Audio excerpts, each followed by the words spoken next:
Biden and his group, and we're changing them back so that we can lead a normal life, a good life, and they're actually very important. And from the standpoint of lifestyle, they're very important. So I'd ask Will to maybe explain them, and we'll ask some of our congressmen and senators to say a few words, please.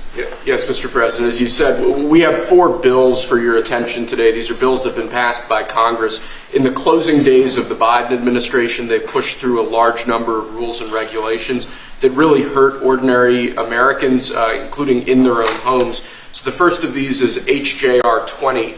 This is a bill that repeals Biden-era regulations relating to consumer water heaters, consumer gas-fired water heaters.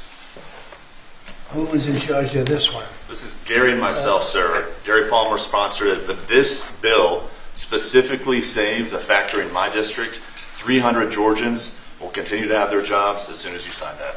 Mr. President, this rule was issued on Christmas Eve, thinking that we wouldn't be keeping up with what the Biden administration was doing, but we moved quickly to get And this this was bill on introduced. gas heaters.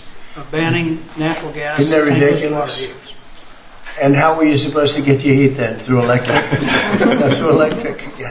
Was that basically it? Sir. Electric heat, which isn't as good. Crazy.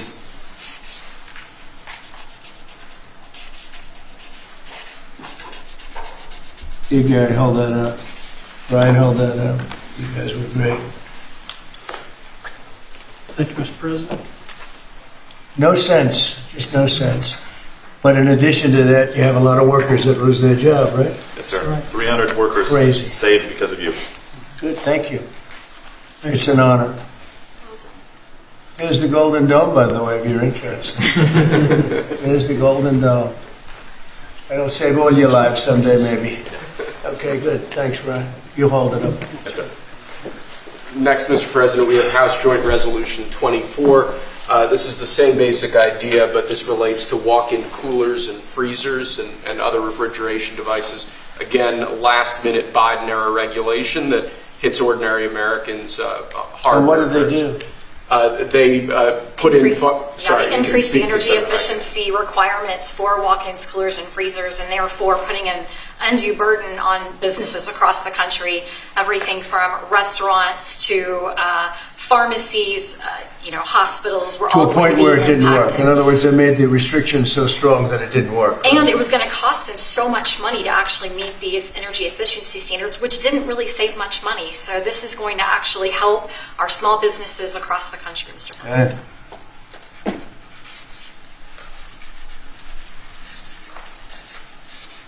Many manufacturers would have had to close stop lines, shut down entire lines of businesses. And I just want to say, rescinding these, this was done days before you took office. They pushed through these regulations. They didn't think about the cost to businesses. They didn't put American interests first. They didn't put American businesses first. I am so grateful we finally have a president who's not only walking back these insane, burdensome regulations that are ultimately going to cost us Americans and American businesses, but that you are thinking about the next generation. And as we're leading into Mother's Day, some of us are trying to parent and serve this country at the same time. Thank you for welcoming my son, who is 15, with his mother serving, watching what we're doing for him and generations to come. You are making this country stronger for them. Thank you. Thank you very much. Good luck, right? Take care of your mom. You want to hold that up too? So you Thank can- you. That's a big one, isn't it, huh? Common sense. It's all about common sense, right? Okay, Will, go ahead. Next, sir, this is House Joint Resolution 42. Again, this is a rescission of a Biden-era regulation, in this case relating to energy conservation standards for household appliances and certain consumer products. Yeah.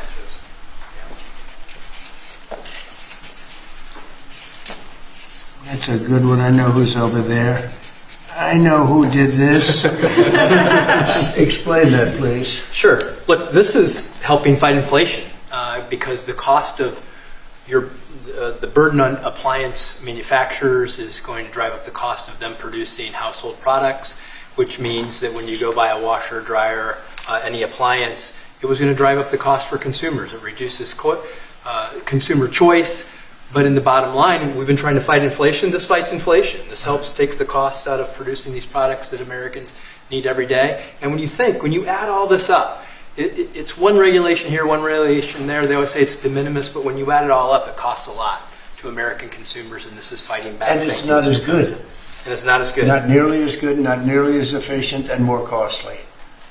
Other than that, it's wonderful. Thank you. Great Mr. job. President. Thank you very much. Great. Fantastic. Okay. And lastly, sir, we have House Joint Resolution 75. Again, this is a rescission of a Biden-era regulation, in this case relating to energy standards for commercial refrigerators, freezers, and refrigerator freezers.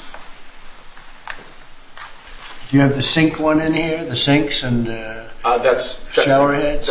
We have an executive order on that coming for you later, sir. Yes, That's sir. coming when? Later this afternoon. Okay. Good. You going to be around later this afternoon? Good. Sinks and shower heads, where you buy a home and you have a new shower head and you don't get any water. The water doesn't come out of the sink. The water comes out of nowhere. What a shame. What a ridiculous waste. Okay, let me do this. Come here. Who's responsible for this? This is mine, Mr. President. Oh, good man Yes, here. sir. Okay. Thank You you. want to discuss that? Yes, sir. This was a government regulation that we have now repealed. Thank you very much, Mr. President. That now saves the American taxpayer. I was getting ready to say the Texas taxpayer, them too, but the American taxpayer, because who would have ultimately paid the price on a government mandate and a government regulation?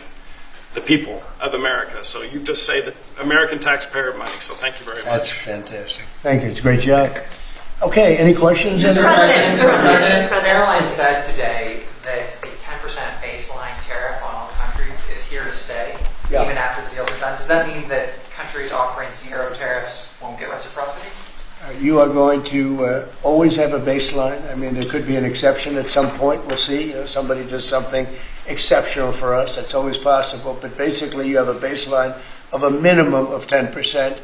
And some of them will be much higher, 40%, 50%, 60%, as they've been doing to us over the years. We had a wonderful deal yesterday. We have 4 or 5 other deals coming immediately. We have many deals coming down the line, and ultimately we're just signing the rest of them in.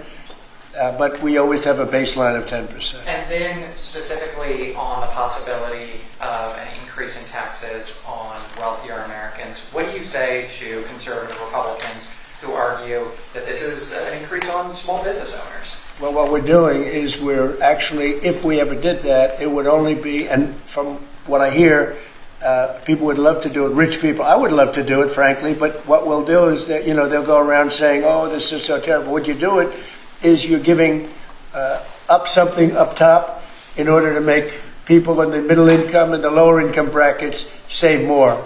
So it's really a redistribution. And I'm willing to do it if they want. I would love to be able to give people in a lower bracket a big break by giving up some of what I have. But I'll tell you, a lot of people say don't do it because of the fact that you have the Bush statement about read my lips. But he lost because of Ross Perot. He didn't lose because of that statement. And then on the salt. But I don't think they're going to be doing it. But I actually think it's good politics to do it where richer people give up. And it's a very small, it's like a point.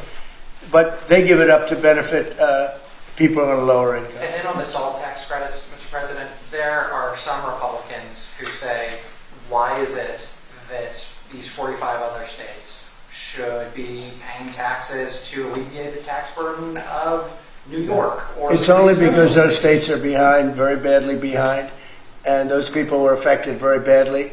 And the sad part is oftentimes they were affected badly because you had bad management in those states, like in California with Newsom and, people.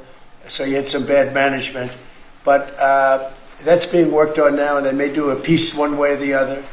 It's a very complex issue, but I think it's being worked out. I think it's going to be worked. It has not been settled yet, but they'll settle it up pretty quickly. Are you Mr. President, can we have what parameters have you given Scott Bessent on negotiating with China this weekend?